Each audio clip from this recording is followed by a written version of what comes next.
We are live. And this is our first time having guests on. You will see if you're watching YouTube, hint, hint, shameless plug, watch the YouTube. It helps a lot. But also, we have Ben and Andrea with us. They are an exceptional couple. They'll let you know how to follow them at the end of the episode. But Michaela and I really wanted to bring on people that we admire, that we recognize have success in their marriage, and what got them to that point. Andre and I, believe it or not, I think tomorrow is our 2-year anniversary that we met. And so, pretty sure it's February 16th. I was looking at the calendar. Andre and I met at a retreat, a philanthropic retreat, where we went and loved on some kids in an orphanage. And the night we met, there you go with my laptop. Let's just mute that. The night we met, we ended up walking and hanging out inside of the elevator and talking for like an hour and a half until I said, or she said, I need to go to bed. Shut up, Brad. So, but here we are with Ben and Andrea. Welcome to the podcast, Choosing Us. Thank you for coming. Thank you. Thank you so much for having us, y'all. Appreciate ya. So, you guys come from different dynamics.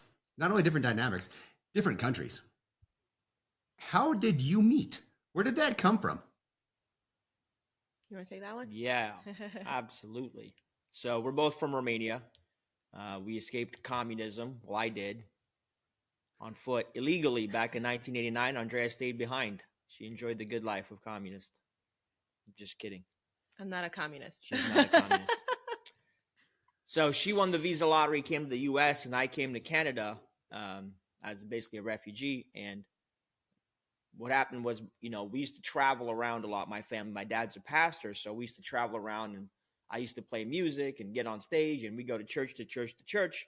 So we'd be traveling, and I'd go to churches and play the piano.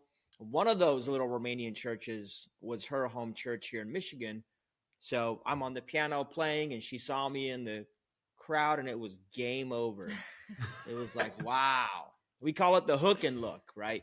Which means that, as a piano player, you play a hook, and then you look to see who's looking. And she was looking. I hooked and looked. She was looking hard. So that's how we met. By the way, side note, if you're ugly, learn to play the piano. It goes a long way. Side note. Love it. First note. That's right. That's right. The hook and look. That's awesome. Yeah. That's how we met. And that was 20 years ago. Or 2002. More. Okay. Yeah, 2002, which is crazy. I've known him for like 2/3 of my life. Of course, we didn't start dating until I was a little bit older, but I was friends with his sisters and his family. He's got a big family. So that's kind of where we didn't it all start started. Dating because we were in America. If we were in Romania, we would have got married about 6 days later. That's awesome. So how did that transition go from meeting to dating to getting married? Like, what was that time frame like? So we started dating when I was 17. There's a 3-year age gap. So he was 20 at the time. And we just reconnected again at church because he had come for a while. Then he stopped coming because he lived in Canada, right? So he wasn't crossing the border every weekend to come to church. But I remember I was 17 and he came again and we were just reconnecting. And I was telling him about, my school, and I was studying economics at the time. I liked business, and he's like, ooh, a business girl. I like this. So we just kind of, I don't know, started getting in touch again and eventually started dating. And I knew exactly what I wanted. I was very ambitious. I was in school. I had a 2-year track to get my bachelor's degree. And after we've gotten to know each other quite well, I wanted to get married, but I was like, I don't want to be in school. So I graduated when I was 20 and basically got married like 3 months later. And that's where it all started. And I didn't want to move to Canada. That was like the one contention. It was, he was living in Canada. I was living in Michigan. I didn't want to move to Canada, but I made the sacrifice and I moved to Canada and we lived there for 13 years. And now we live in the US. So I think I won at the end of the day. That's awesome. That's one way to meet and get it started. And that's crazy. 3 months after, and Yeah. How was that shift to moving to Canada and living there for a while and then coming here? It wasn't too terrible, I would say, because we were a border town. I was working in the US, my family was in the US. So as much as I slept in Canada at night, during the day I was mostly in the US. So it didn't feel like that huge of a transition. And also because it was a border town, it basically felt like I was living in South Detroit. It didn't feel like, if you went to Montreal or Toronto, obviously a totally different vibe. But Windsor, Ontario, pretty much South Detroit, in my opinion. What I thought was interesting was when I moved to Canada, obviously it was a bit of a shift just because we had never lived together before, right? Like we got married and we moved in together, and uh it's different when you're getting adjusted to other people's habits and what they're doing. And I think the first year, the adjustment period was probably tough as we learned each other's quirks. We were stubborn, each kind of stuck in our own ways. But I think after that first year, we kind of figured out how to pick our battles, because I think that's the big thing is like, don't bicker about the smallest little thing, and don't have fights about the smallest little thing, but actually pick your battles. If it's something that is important, it's worth fighting for. If it's, you left the dishes out on the counter, that's not important enough conversation to have. So that's probably something we learned early on in our marriage. I do want to go back to say that I think because we met each other in church, it really helped us, I think, to be aligned from day one, because we had the same core values, right? I think a lot of people, when they get married, they don't really have the same background. They might have different core values. So when they come together, either they compromise and come to reach the same core values together, or they have different core values. And I think that actually makes it very difficult in a relationship. So I'm very grateful that we had similar upbringing, faith-based homes for both of us. His dad was a pastor, still is a pastor. And so I think having those core values from the beginning helped us be on the same page. Like, no matter what, our faith is unwavering. Everything else will figure it out as long as we're on the same page from the beginning. I love that. You went down a path I wanted to go down, which is you both are very Christian based. And what kind of dynamic that brings into your relationship, because you were both independently Christian based and then came together as individuals already having a strong faith in Christ and a strong religion background. How has that, because you're very much so like us, we didn't live together until we got married. And that first year for us was definitely trialsome.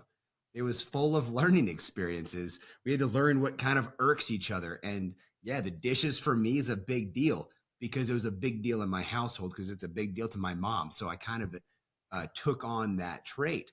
Not a big deal for this one at all. And so we had to learn and adapt. But as you've already insinuated, your guys' communication is stellar.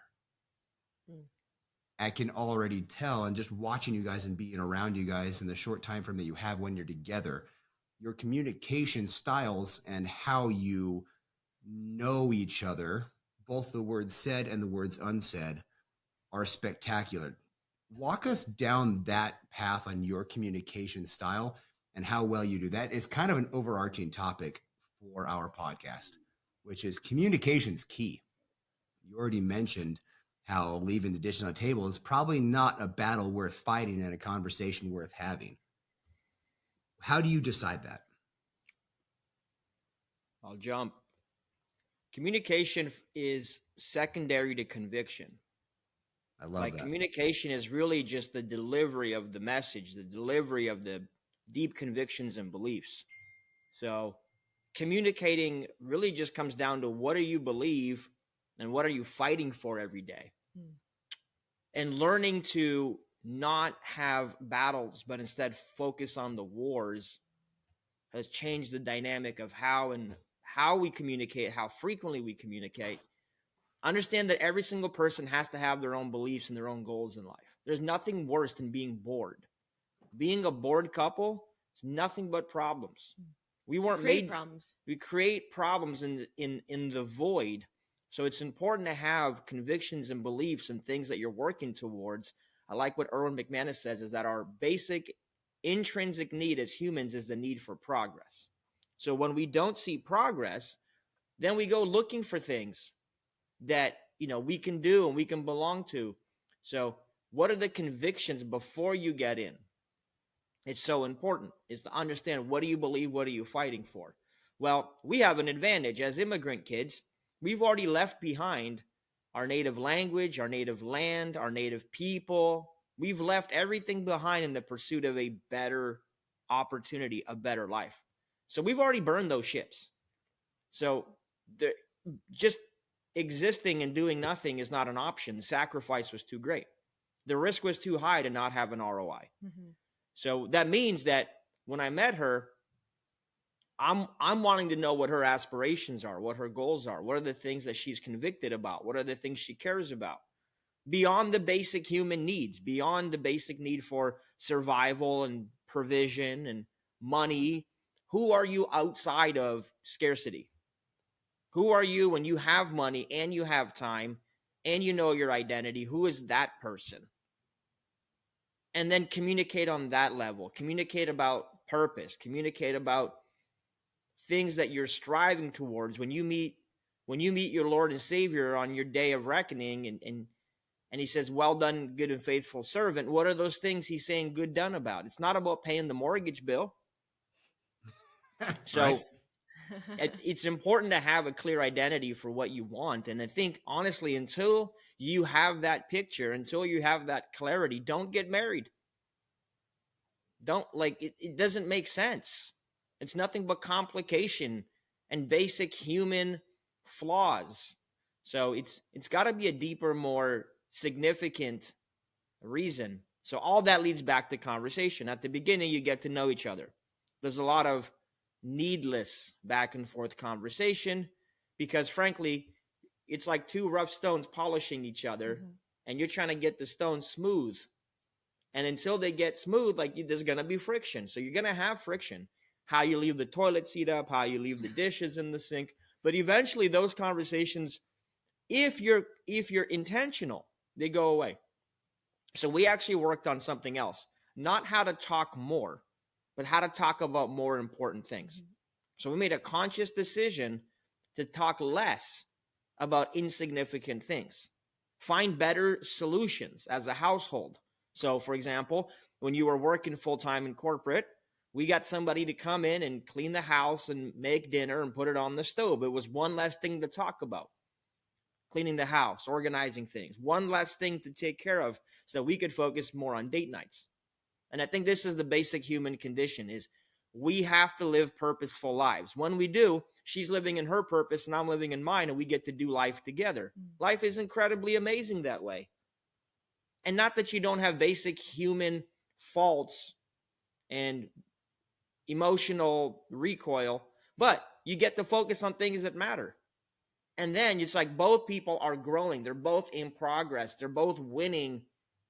And it's not winning against each other. It's us against the world. Yeah, because we're a team. We're a team. So when she has something important, I support it. When I have something important, she supports it. That's what makes that unity, all under God, right? So I guess to answer your question, it's communicate less about things that don't matter. I often joke, I'm like, you are the CEO of everything I don't want to talk about. Just make a decision. Whatever you want, you're in charge. I want to talk about it. What do you want for dinner? Answer, dinner. Where do you want to go on vacation? Answer, vacation. I literally don't care, because I'd rather go and create something, create music, create, if it's a business, a community opportunity, go do the things that I'm called to do with the giftings I have, not wasting time and focus on repetition, maintenance-driven stuff. Doesn't matter. So I think we communicate differently because we think differently. We focus on and we fight hard for the things that matter. So if we do get into an argument, it's because we're fighting for something that matters. We've both learned, don't fight the battles. Yeah. What's the point? You're just going to wear each other out and have not accomplished anything. I don't care what we have for dinner. It's dinner. She's pickier about food. Very much so. So then I get to decide. So she just decides. It's easy. It's not hard. If I want to go eat Indian food, I'm going by myself. and just be mature enough to go and have Indian food by yourself. Like, Brad, if we want to go get us some naan bread and some dote, then we're going to go get it. Yep. And we'll go get the burgers and fries. Whatever. It I'm doesn't with matter. you. Yep. That's fine. But I think that's the level of, maturity that happens. And when you get married young, you get to build that maturity together because you're two people trying to figure out who you are. But in your conviction, I think it's important to know what you want before you now start trading jabs with a partner, because you don't know what you want. So now you're trying to figure out how to get it from them. You don't even know what you're trying to get out of them. I love everything you just said. You went off on so many things I want to talk about. But there's a couple in there. I love the analogy of two rough stones polishing each other. It is so true. And as that polishing takes place, the edges get rubbed off and you start to become one. One thing you hit on pretty heavily in there that I can resonate with is you care more about her needs and her desires than you do yours to some degree, within reason. And then you hit on one thing that I want to go down a little bit. You mentioned your date nights. You have a thing. What's it called? Your Wednesday days. Wifey Wednesdays. Wifey Wednesdays. I love that. I love it. Tell us about Wifey Wednesdays and how that came about and how that has impacted your relationship. Well, Wifey Wednesdays is an aspirational thing, meaning if you want something in your life to grow, you have to invest in it. If you don't plant the seed, you won't cultivate, you won't harvest anything. So we often plant seeds in our careers. We plant seeds with our friends. We plant seeds with vacation and hobbies. We'll binge watch Netflix, but we won't take time away from everything to go and cultivate the relationship we have. We just get incredibly lazy and complacent. And then that's where the enemy finds ground. So it's important that if you want your marriage to grow, because it can keep growing and maturing, but you have to keep planting the seed. So it came out of an aspirational thing, which was all we did was talk about business for a while because we got so focused on work and growth and all that. And then we started losing quality conversations and everything was business. So I said, we need dedicated time to just focus on us.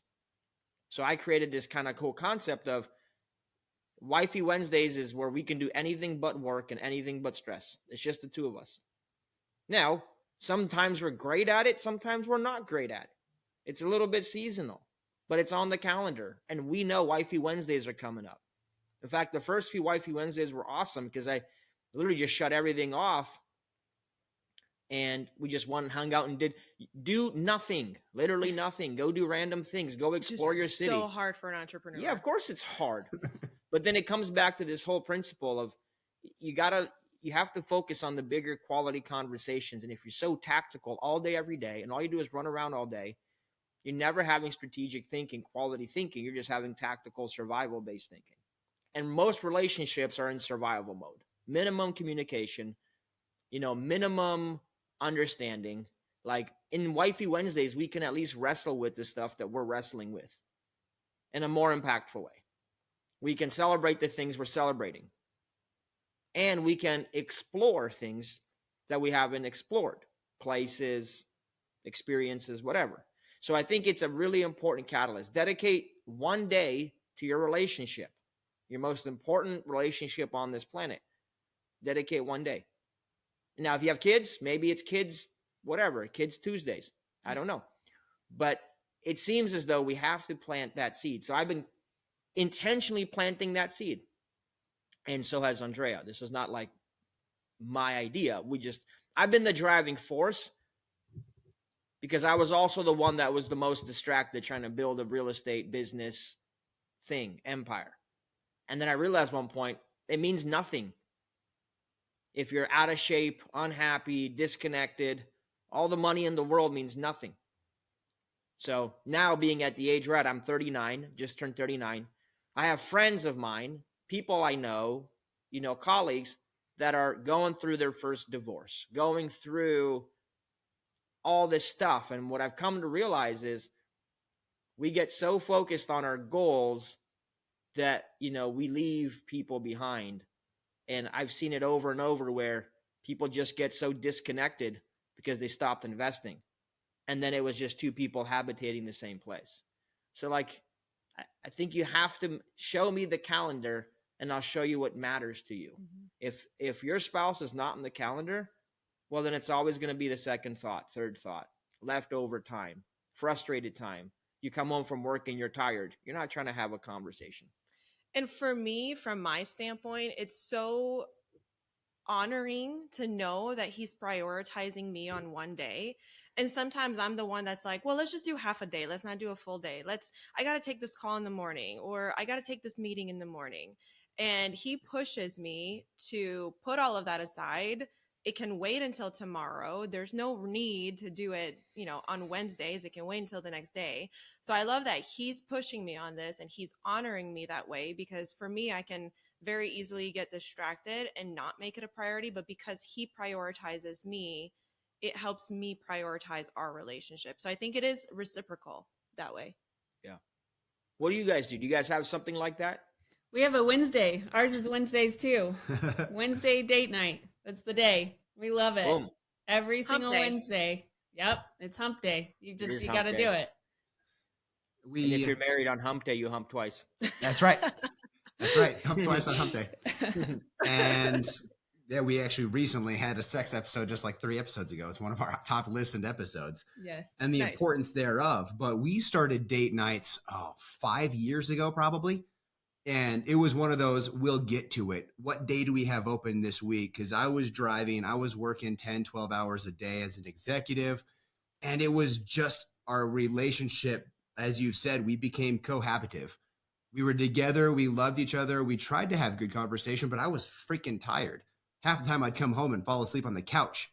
And I'm the one that makes dinner. So I'd fall asleep on the couch and she would say, hey, you want to go make dinner for us?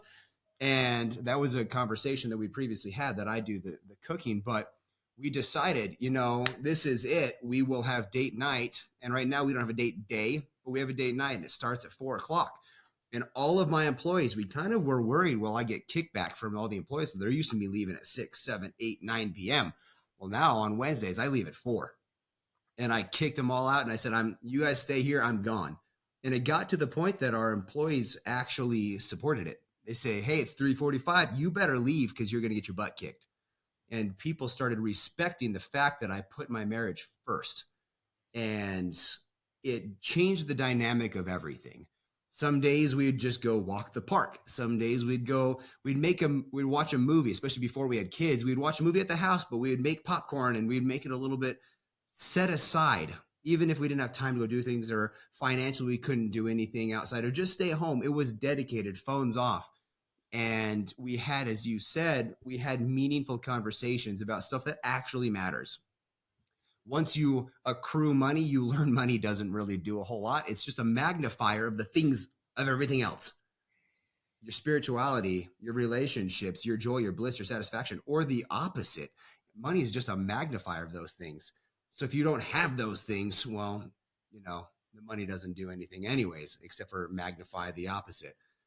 It's amazing what happens when you drive down and truly care about the things that you truly matter. And for us, it's a non-negotiable, and everybody's well aware. All of my friends, all of my business relationships, all of my partners, everybody knows Wednesday night, phone off. Sorry, you're not getting us. And then more recently, we've gotten more intentional. From 6 to 8 p.m. every day is time with our kids. So that's a kind of a date time with our kids, 7 days a week, 6 to 8 p.m., phones off, and we play with them. It's get on the ground and play with Legos, play with tiles, play with monster trucks and garbage trucks and whatever they want to do. That's what we do. Because as you said, whatever you place attention on and focus on, where you focus, you find. You find bliss in the things you put energy into. So we wanted to find bliss in our kids. So we dedicated 2 hours a day to put energy and time directly into them. So we've got time for our kids. We've got time for us. And when you sum that up, it's a significant amount of time in our lives dedicated to the family, which is why I left my career. I left a career as a 6-figure income career, very comfortable, to spend time with my family. and how important that was. It was cool. So You- good. You guys hit on something. You both have a passion for music and are both extremely talented. How has that passion in a similar thing driven you and benefited you? Oh, where do we begin with that? 'Cause that's a big part of your guys' life. Yeah. Yeah. If you were to ask me today, or even years ago, if I could do something for the rest of my life, whether it was paid or not, what would it be? It would be to sing worship music. That's my absolute passion. I've been singing since I was a little kid. My mom pushed me, and at times I didn't like it, but now I'm so grateful that she did push me. And for me, like that brings me my greatest joy. There's nothing else on earth that brings me that kind of joy. And then, of course, when we got married, we were worship leaders together. We really joined our passions together. And I think, it's the Clydesdale example. When you join forces, you're even more powerful. So I love that we were able to do that. But also Ben, like he put music aside for many years to do business. And I want him to chime in on that because it's his passion as much as it is mine, but it's different for him. You want to talk about that? Yeah, so I grew up playing music, and that's all I wanted to do. Yeah. And got to university and realized that there's a price tag to pay for playing music all day. And that price was you have to be a high school music teacher or something, or there wasn't a lot of options where I grew up to make music a sustainable, strong living. It was just a very average thing. So you have this duality between being an immigrant who's hungry for all the things available in North America and the passion to play music. So I made a decision when I was around 20 years old, 19, 20. I said, I'm going to go figure out money first, and then I have the rest of my life to do music. Hindsight, now it's been, 20 years. almost 20 years since I made that decision. I figured out the money thing, which is great. And now I'm spending most of my time doing music. I have friends who did the opposite, which they did music the last 20 years. They never figured out money. So now they're always trying to figure out the money equation, but they played music. So I think it's important to understand what you want and how to get there, and then be really, really intentional. The benefit with thinking that way is I never got into business to be a business guy. I got into business to fix the money problem for me, for her, our parents, our family, and anybody in my proximity. That's the benefit. That's the skill. That's the mastery. So money and everything else, 10,000 hours is what they say it requires. 10 years or 10,000 hours, you get mastery. Cool. Well, then get the thing out of the way that keeps you from your pursuits, from the things you're super passionate about. So we got it out of the way. We understand the game of money. And now I'm back to doing music full time. So music is more than just a hobby. Music it's everything. It's your soul. It's your soul. It's the message. I heard somebody say, don't ever die with a message in your soul. Don't ever die with music in your soul. So now I'm on this quest to build a new mastery, which is the music production releasing. So I'm going to launch 100 songs this year. 100. Wow. Which is crazy because most people barely get 5 or 6 out or one album. I'm doing 100. So it takes a lot of organizing, but all of the tactical things I learned about organization, aligning people, raising resources, moving money around, all the stuff I learned in business, I'm using that in the music business. So that's the benefit. Music business is both music and business. It requires both. So I have that advantage strategically now. Do I wish I would have made time? Yeah, I think there's always a better way. For me, there's the 3 basic elements. There's mastering money, because we all need it. Then there's mastering time, which is the second thing. Once you have money, you have no time left. If you can figure out how to make money and have time, then the next thing is living in your purpose. That's it. Money, time, and purpose. Those are the 3 elements. So if you can get those out of the way, now we get to do music in a very purposeful way with people, underwriting different projects. So having that passion, again, is what keeps you out of the boredom. So now I get to be in the studio here. Just before this call, I'm putting a song together. I get to be in the studio and putting out a couple songs a week, 2-3 songs a week.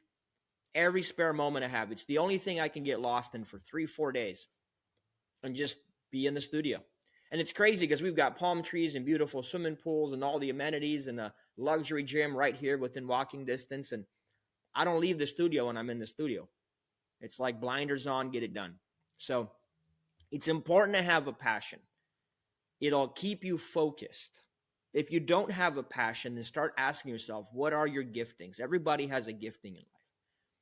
And sometimes it's the thing that breaks your heart that's what your purpose is tied to. For y'all, it's different ministry or children or orphanage or human trafficking or whatever it is for you that breaks your heart. It's probably what you need to be focusing on. For me, having come from nothing, no financial means, dad was born in a village of less than 75 people, no electricity and no water. Financial freedom is very important. It's incredibly important that we don't just struggle our whole lives. There's no need to. So I figured out the money thing. That's the thing that I can't tolerate. So I build communities and speak on stages and partner with people all the time who are helping others in the financial security, financial success world. Because I think it's a math problem that we can all solve. So money's a math problem. Time is a math problem. But then when you live in purpose, it's going to require all the mastery. It's going to require all the money and all the time you ever made to now go back and live in purpose. So you have to get good at managing resources. You have to get good at life, at time, at money, because it's going to take a lot more. If you don't have money skills, you won't live in your purpose. You just won't do it. It's too hard. If you can't manage and master time, you'll never live in your purpose. You'll be a slave So I think to those are money two. and time. You're right. Money and time, got to get it out of the way. If it takes you 10 years, get it out of the way. And be so focused on solving that problem, because it is a problem. It's a very logical binary problem. But we're so emotional and we don't go at it hard enough. Right. I love that. You've touched points along your speaking, and I've seen in your guys' social media, you had a turn and an emphasis on fitness. You mentioned a luxury gym down the way. I know people that you work out with. They're like, oh yeah, when Ben was crushing this thing or that thing, and Andrea has been on this fitness journey for a good while now. Speak to your fitness on an individualistic level and as a couple level, because that is something that we are passionate about, but it's not something that she was passionate about when we first got married. When we first came in, I was the one. I've been in fitness 21 years. Michaela has only been in fitness the last about 5. And now she's full-blown addicted. Now she's got to get her fitness on every single day. It's her time away from the kids. It's her social exclusion by herself to be in her own mind, to work on her own space. I know that has had a big impact on you guys individually and your relationship, because it's been seen, because I've paid attention and I see it. How has fitness influenced you guys? I think it's really interesting because from when we first got married, and I'll let Ben tell his side of the story, but I have always been kind of active. I remember even like even before we got married, I think you were doing P90X, and then I found Insanity with Sean T, and I was addicted. I was doing my home workouts, but I was addicted, and I was going hard for seasons, and then I would pull back a little bit, life would get in the way or whatever. So I feel like it was always this like, go hard, pull back, go hard, pull back. But my go hard would be during his pull back, and his go hard would be during my pull back. So it never felt like we were like walking this fitness journey together. And it was probably in the last couple of years that we really put an emphasis on our health, because at the end of the day, like we talked about, money is great, but if you don't have your health, the money part doesn't matter. And, the confidence that comes from feeling good about yourself, looking in the mirror and liking how you look. And in the health side, obviously there's so many more things than just the fitness, but specifically looking at the physical aspect of it. For me, I lost my confidence along the way. I was stressed out, burnt out. I was working a lot of hours and I wasn't taking care of myself. And I really said, you know what, this is no longer a go hard, pull back. This has to be a lifestyle for me. It makes me feel better when I work out. It makes me feel better when I go for a walk. I get fresh air. And I made a decision. It was a pivoting point when I looked in the mirror and I was like, this is not you, Andrea. This is not the best version of you. And I said, I'm going to do it the healthy way. I'm not going to yo-yo diet. I'm not going to go crazy and restrict myself. I'm going to do it the healthy way, but I'm going to get myself back to where I need to feel good about myself, confident about myself, and actually enjoy going for a walk, going for a gym session. I love lifting weights. It's so empowering for a woman to lift heavy weights. I feel good about it. And again, during the same time, we came together, and it made it so much easier because now we're being mindful of, what we're eating and macros. We track our macros. We're being mindful of, okay, I'm going to make a lean meat tonight. And we're both going to fit our protein in, or making sure we get the right nutrients as part of our diet. So I think that's made it really easier to do it together, because when we were like in these opposite seasons, it was hard. Like Ben would eat whatever and I'd be like, oh, I can't because it's too many calories, and vice versa, right? Ben had a season where like he was eating very restrictive foods, very low calories and high protein, and I was going crazy because I was stressed out, so I wasn't putting an emphasis on fitness. So that made it very hard, even for date night. Well, what are we going to have? I don't know. I want something lean, or I want something healthy. And then we would go out for burgers and beer or whatever, right? Like it's so much harder when you're not on the same page. But when we said, hey, this is a lifestyle, this is for us to do for the next 40, 50, 60, however long we live, I think it really changed that conversation, and that, like I said, the lifestyle part of it. You want to add something? Yeah, I have actually a different take on this whole thing. So I don't like fitness at all, actually. I look at it like just another work. I only do it for the idea that it serves the purpose. So there's seasons where I go and I'm like, all right, well, I need to, it's not even for discipline, it's purpose. It's like, okay, is it holding me back from getting more music done, more speaking, more impact? That stuff matters way more to me than fitness. So I'll have seasons where I need to resolve it as a math problem and get back in shape. And then I have other seasons where I'm like, no, I'm grinding out music or something else. So I'd love to tell you that I love the 4 a.m. workouts and all that stuff. And I've done it. I've become non-emotional to it. When I'm going at a very specific, it's like doing a cut phase versus not doing a cut phase. There's healthy levels of mental stress to put on yourself. But there's also unhealthy levels of mental stress when you're so focused on fitness that you become addicted to calorie counting, and then it becomes this anxiety-driven thing. Then I think it's unhealthy. So you have to look at your personality type. I'm an all-in kind of personality type. So if I'm going at it, I'm going to win a fitness competition. I also need to give myself time and seasons where it's okay to be human and normal and eat cheeseburgers. So I have a different view. If I'm in a state where, give or take 10 pounds, 15 pounds, cool. I'm not adding 40 pounds. But if give or take 10 pounds is a season of different types of focuses. So I'd love to tell you that I love fitness. It's amazing. I started doing it. It's the best thing ever. No, I don't like it at all. I don't like getting up at 4 a.m. I think it's stupid. It's stupid for me because as a creative, all my energy is first thing in the morning. If I go to the gym and I do all my stuff by 1 o'clock p.m., my brain's at fog. So I can do tactical work, emails and stuff like that. I'm not going to go write a Grammy-winning song, though. That's the hard part. So depends on the season you're in. In this season, music is first. Last year, fitness was first. So I just organize my priorities per season and say, okay, I don't do music until I do fitness, right? I don't do this until I do this. And I believe it's smart to find these seasonal things. Right now, music is first. So God, my wife, and then music, and then fitness. So fitness is an afternoon thing. Fitness is I need to knock out this song with all the best energy and creativity I have. And I actually prefer now working out in the afternoon when I'm tired mentally, go beat up my body.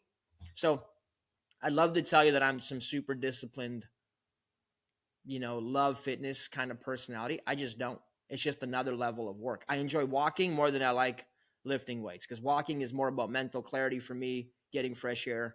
So you got to decide how hard you run. Doing 100 songs requires a lot of mental bandwidth, and that comes first, and then the physical bandwidth second. And I'm okay if I add 5 pounds or 10 pounds back on. I'm okay with it. But I know on these podcasts, typically people are like, I get up at 2 a.m. I get 6 workouts done by 3 a.m. And then, and then I make $1 million by 4:30 a.m. And then I'm just crushing it all day. And then, I only sleep 1 hour a night. I'm not with that narrative. I think if you need to get your health in check, get it in check. You need to get your money in check, get it in check. Some of us will just like it more. Maybe the way that some people like fitness is how I like music. It's hard to describe. It's almost like very much an in-spirit connection to that activity, and you can't describe it to somebody else. Somebody loves fitness the way I love music. Guaranteed. Awesome. I love that. Yeah. Like it adds a realistic part to it because everybody doesn't love fitness. Everybody doesn't Most people don't love fitness. Yes. Most people don't love fitness. And most people don't get up at 4 a.m. That's like a very specific group that does that. And I love that you're aware of your body and your season and what is your priorities. I feel like people just don't sit down and figure out what their priority is. And so they're trying to get everything in and feeling so exhausted. It's like sit down, figure out what is your priority and put it in an order. That way you know. And that's great. We all go through seasons. Everybody's going to transition. Everybody's going to have different seasons that things are more important or not as important. And I think that's awesome. I love that you said that. I love that because people need to hear that because they hear so much on podcasts that it's like, oh, you got to get up. You got to make it your number one priority. It's not going to be that way for everybody. It's not going to be that way for a lot of people.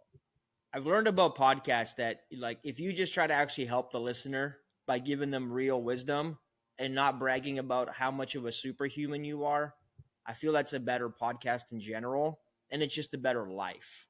Nobody needs to know how impressive I am because I can sleep 2 hours at night and have brain fog all day.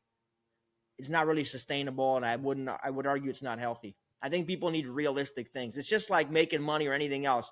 You just go work harder. You hear this advice that we've heard a million times. It just doesn't work. It's so repeating and regurgitating somebody else's, motivational daily post is not creating the conviction other people to go do it. People need grace. They need understanding. And things are seasonal. I did do 4 a.m. for like 8 months. Do it one time. Maybe it resonates with you. If you're not building music or doing super creative stuff, it might be a perfect fit. If I didn't have to go and work, it's great. I used to go to bed at 8 p.m., get up at 4 a.m. It's a season. You should go do it.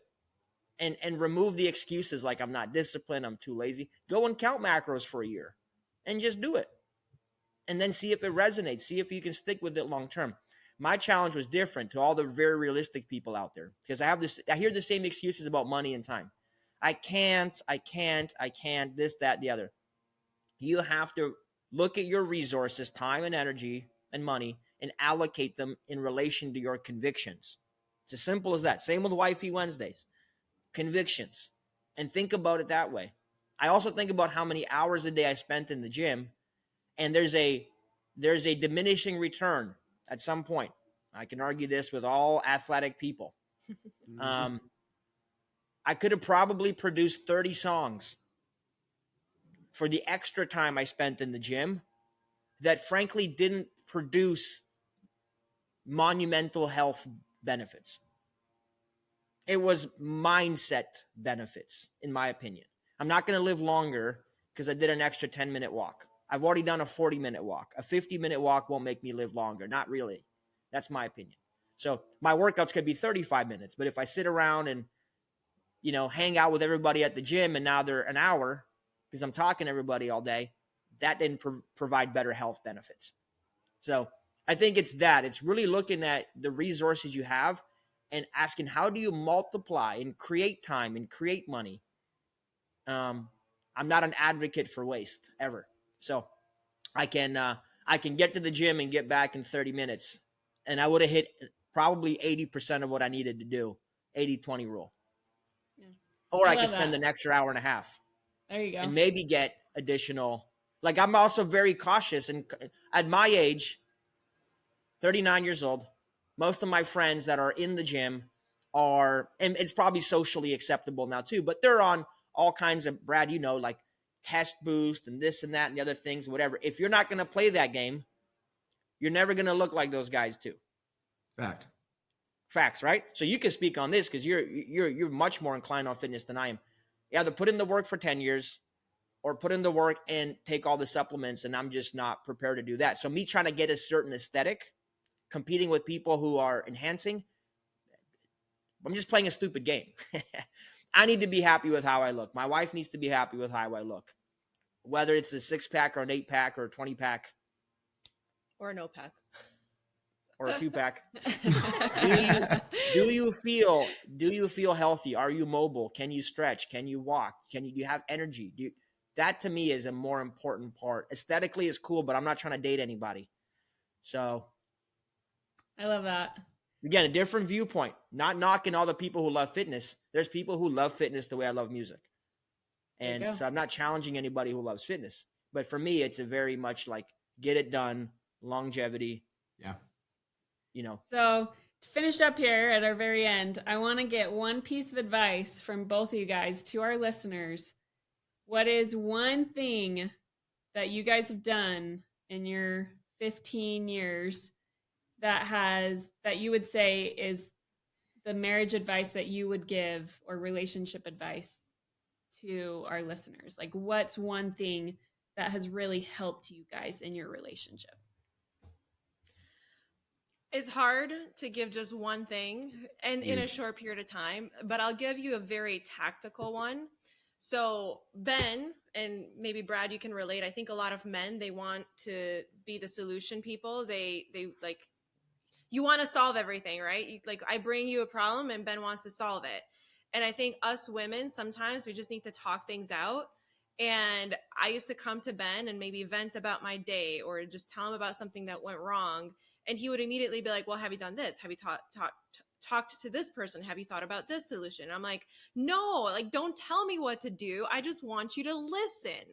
So one of the biggest things that we learned in our marriage is when I would have these things, I would come to Ben. He would ask me, do you want a hug or do you want a solution? And that was a game changer for us. So that is a very tactical takeaway for your audience, especially for the men that want to solve everything and the women who just want to get it out of their system, because sometimes it's just bottled up and we just need to get it out. Ask first before you try to provide a solution. Honey, do you want a hug or do you want a solution? I love that. Yeah. Hey, Ben. Find out what your spouse or partner is really convicted by. What do they believe their purpose is tied to? And fight like hell to make it happen for them. Champion where they're going, not where they are. Be the advocate for that.